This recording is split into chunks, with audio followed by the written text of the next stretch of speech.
Welcome to Eltz Castle. It used to be featured on the back of the 500 Deutsche Mark bill, and these days it's a big hit on Instagram. Not bad for a nearly 900-year-old castle. There are an estimated 20,000 castles in Germany, although some look a little worse for wear. But whether romantic ruins or fairy tale perfection is your thing, you're spoilt for choice here. There's even a route called Castle Road that stretches all the way from Mannheim to Bayreuth and takes you past some 60 castles. The glorious Schloss Neuschwanstein in Bavaria is one of the most visited castles in the whole of Europe and is even said to have inspired Walt Disney. Okay, time for a quick language check. On a fairy tale sightseeing tour through Germany, you're probably going to see two different words being used, Burg and Schloss. In general, a burg is fortified, protected by a wall or a moat. A Schloss is closer to the English word palace and would have been built as a luxurious residence. But some medieval Burgen have been converted into Schlösser, and sometimes the words are used interchangeably. If in doubt, just take both names, like Schlossburg in Solingen. The Normans were the pioneers when it came to castles in Europe.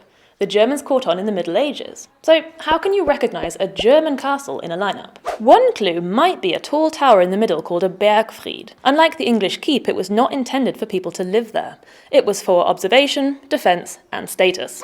Palaces then took the reins from around the 16th century, and they were all about showing off, really. Germany looked to France and Italy for aesthetic inspiration. In fact, Ludwig II of Bavaria, who was known as the fairy tale king, decided to build his own version of the Palace of Versailles.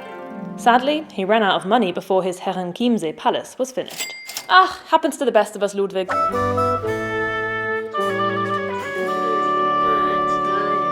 There does seem to be quite an appetite for royal gossip here in Germany. I definitely know more about the British royal family now than I did when I lived in the UK. Perhaps that's because the Germans no longer have royals of their own.